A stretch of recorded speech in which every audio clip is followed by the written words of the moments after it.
Escritura se refere à lei do Senhor e muitas vezes nós associamos esta lei aos mandamentos, os 10 mandamentos da lei.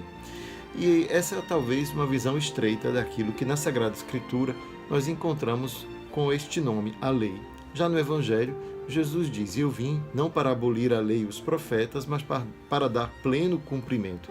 Dali a gente entende que Jesus mesmo se refere à lei não aos 10 mandamentos, mas a um conjunto de textos que no Antigo Testamento é também considerado, chamado pela tradição judaica de Torá. Então, a Torá do Senhor, a lei do Senhor. Já na primeira leitura, no livro do Deuteronômio, encontramos de novo essa exaltação da lei. A lei como um grande dom que Deus faz ao seu povo, de modo que ele pode se orgulhar de ter recebido leis tão justas. Não é que outro povo teria recebido do seu Deus, que outro povo tem um Deus tão próximo que lhe dá leis tão justas. Portanto, a sabedoria, a prudência que exala desta capacidade de Israel, portanto, de acolher de Deus este dom, a lei do Senhor. E aí a gente já entende que, neste contexto, lei refere-se a um dom. Deus dá a lei, o dom da lei. E nós poderíamos nos questionar, afinal, nos nossos dias, a lei não é propriamente um dom. Como nós então entenderíamos, nesse contexto bíblico, o termo lei? Certamente tem uma conotação semelhante à dos nossos dias. A lei deve ser cumprida. A lei estabelece regras, estabelece normas, preceitos. Mas no caso de Israel, no caso bíblico, a lei apresenta-se mais ampla do que apenas uma série de normas a serem cumpridas. Quando nós entendemos que o Pentateuco corresponde à Torá, a lei, e esta Torá também se traduz por instrução, então já entendemos que lei também são instruções. As leis também são instruções que Deus dá ao seu povo e que não necessariamente se enquadram nesse modelo jurídico, cláusulas a serem cumpridas. Portanto, teríamos que alargar a nossa compreensão da lei quando nos referimos à Bíblia, especificamente ao Antigo Testamento. Ali encontramos narrações, encontramos lições de vida, experiências como a dos patriarcas Abraão, Isaque e Jacó, a própria experiência do povo de Israel que atravessa o deserto saindo do Egito, e tudo isso é lei.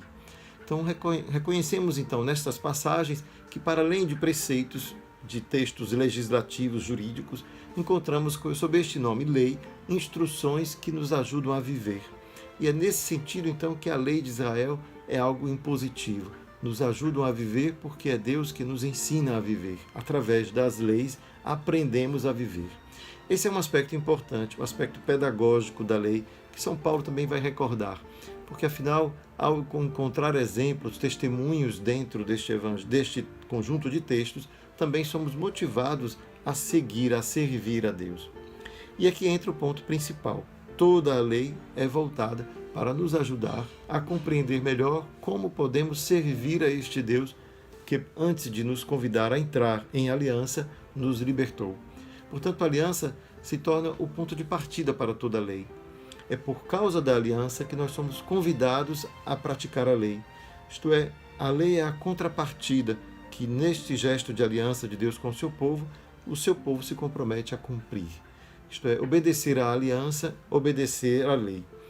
Toda vez que eu entro num pacto de aliança com Deus, isto é, acolho dentro de mim, reconheço dentro de mim os seus benefícios, a sua bênção, a sua presença. Então ali, neste compromisso de amor que se produz, este gesto de obedecer à lei é um gesto de amor. É nessa hora, então, que a lei vai precisar desconectar-se dentro da gente de algo impositivo. A lei é semelhante ao pacto de amor que duas pessoas também podem estabelecer entre si. Um pacto de compromisso mútuo, um pacto de fidelidade. E ali a palavrinha-chave que vai guiar todos os mecanismos que a lei nos oferece. Toda a lei é voltada para confirmar a nossa fidelidade a Deus. Deus nos convida à fidelidade a Ele. A fidelidade a Ele que, claro, se manifesta no culto, se manifesta na adoração, mas a lei, segundo o texto bíblico, nos revela que Deus se faz próximo de nós através da lei, mais próximo do que qualquer outra realidade. Então significa que para que o culto a Deus seja legítimo, é preciso que eu cumpra a lei. E assim a gente descobre como nos evangelhos do Novo Testamento, encontramos essa passagem, não é? Como posso dizer que amo a Deus que não vejo, se não amo o meu irmão que vejo? Isto é, se não estabeleço com ele uma relação de amizade que permita que eu, que estou em comunhão de amor com o Senhor, realize o que? A lei da fraternidade. Então, nesse sentido, todas as regras da lei visam estabelecer a fraternidade como um testemunho desta aliança com Deus. Nesse sentido é que nós vamos ler todas as leis dos mandamentos e outras que estão ali escritas no Antigo Testamento. É por conta disso que Jesus pôde ser o grande intérprete da lei.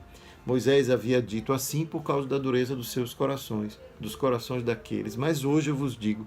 Então Jesus se torna esse grande intérprete da lei, já que a lei, tendo como finalidade unir o seu povo e juntos oferecer a Deus o louvor, que é o reconhecimento do Deus Criador, o Deus que nos salva, é claro que esta lei, então, portanto, se torna caminho de amor, caminho de manifestação desta aliança.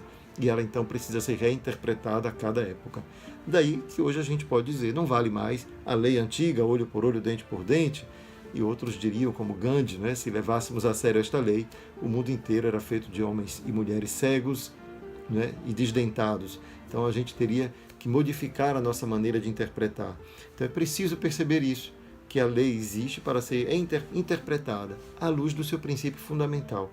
Ela deve manifestar o nosso amor por Deus e o nosso desejo de fazer comunhão uns com os outros, porque isso nos faz entrar em comunhão como povo de Deus. Deus não nos salva individualmente, nos salva como povo, porque nos perguntará naquele dia, onde está o teu irmão?